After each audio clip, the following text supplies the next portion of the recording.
Deep ball to the middle to Lamb. Wherever the ball goes, I'm confident when it leaves my hand that it's going to be called and the play's going to be made. 35 broke away, left side 20. Walk your dog, right on in.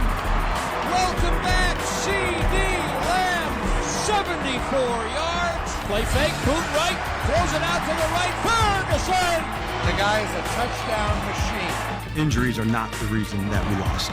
Flushed out by Odigizua. Dallas beat us, and we beat ourselves as well. Throws it away, it's intercepted. He threw up a duck.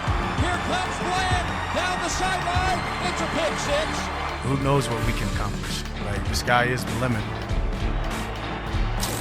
Oh, CeeDee LAMB returned from his 3-game absence with a splash. The highlight of the game was a 74-yard catch and run that went for a touchdown. He finished as a Cowboys leading receiver in their win with 5 catches and 110 yards. Meanwhile, Rashee Rice was on the field for the first time this season after serving his 6-game suspension.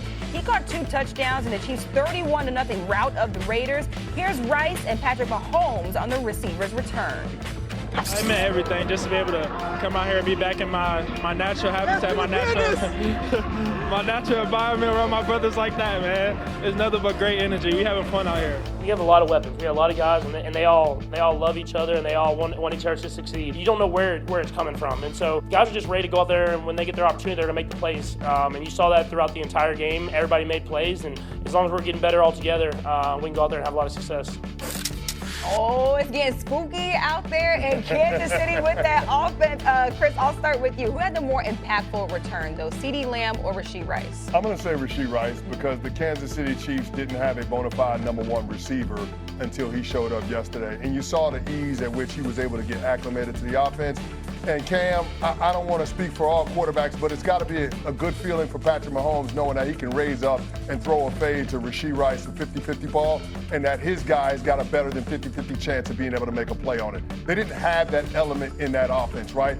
Travis Kelce is not the same receiver that we knew him to be once upon a time. Hollywood Brown and Xavier Worthy, those guys are good football players, but they're not guys that dictate front and coverage every single down. I think Rashee Rice has the opportunity to be that for this Kansas City Chiefs offense.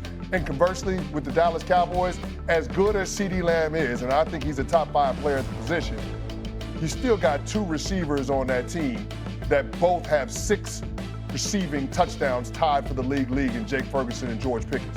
So you've got guys that are animals that can be difference makers outside of CeeDee down in Dallas. I don't know that they quite have that in KC. Yeah, I agree. I think it's Rashee Rice, and for a couple reasons. Number one, they don't have a receiver like him. Think about what the receivers that they have between Hollywood Brown, Xavier Worthy. They're smaller, more speed type guy. Rashee Rice is more of an intermediate possession, guy that can go up and get 50-50 type balls. And I think what he does for Kansas City offensively, he slots everyone else into the position that they're probably most comfortable being. He's the alpha. He's the #1. Well, guess what? Now, he's back. Hollywood Brown, he becomes better being the #2, or Xavier Worthy, whatever way you want to look at those guys in the pecking order. And so clearly you saw yesterday, they were force feeding the ball to Rashee Rice. I think he had 10 targets yesterday. They were clearly trying to get him acclimated in the offense, and they're only going to be even more explosive as he continues to build within this offense. Cam, what about you? Hogwash.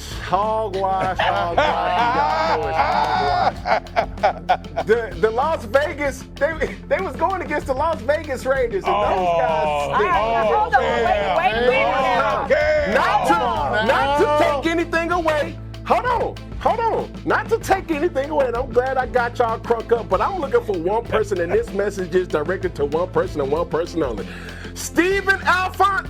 No, it ain't that. Stephen Albert. No, it's not that. Stephen Alcatraz. No, it ain't that. Stephen Anthony, where are you? Because this message is directed to you. CeeDee Lamb came back to the Dallas Cowboys, and you would have thought Oprah Winfrey was on the field because you make a play, you make a play, you make a play. Everybody was making plays. And the biggest question leading up into this was, how would CeeDee Lamb's impact make a difference for the Cowboys?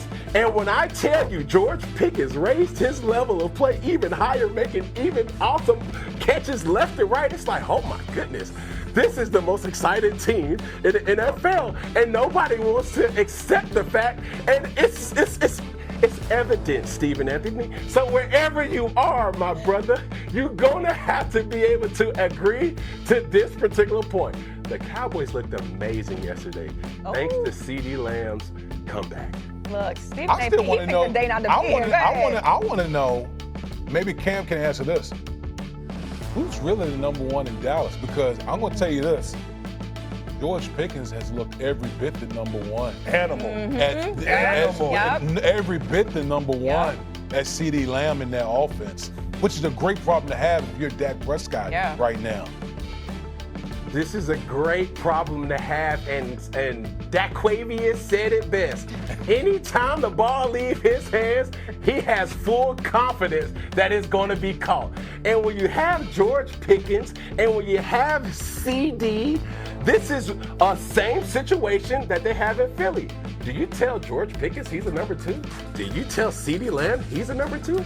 Not a lot of quarterbacks have ever had this type of recipe where you look to your right and you look to your left and you got two number ones.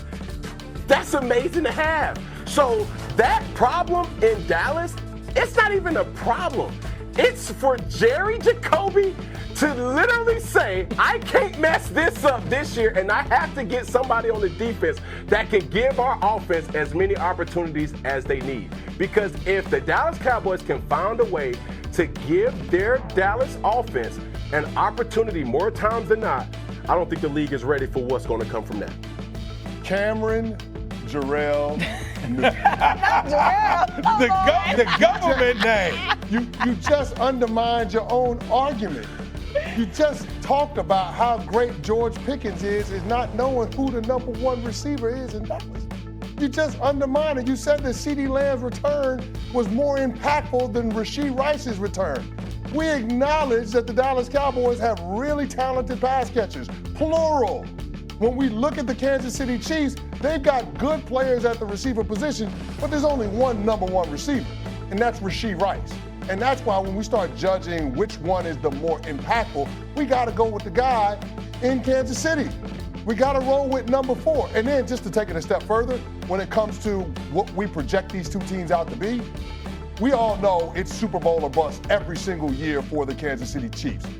Adding Rashee Rice back to this team after a 13-game absence moves KC that much closer to being able to get back to where we're accustomed to them seeing them.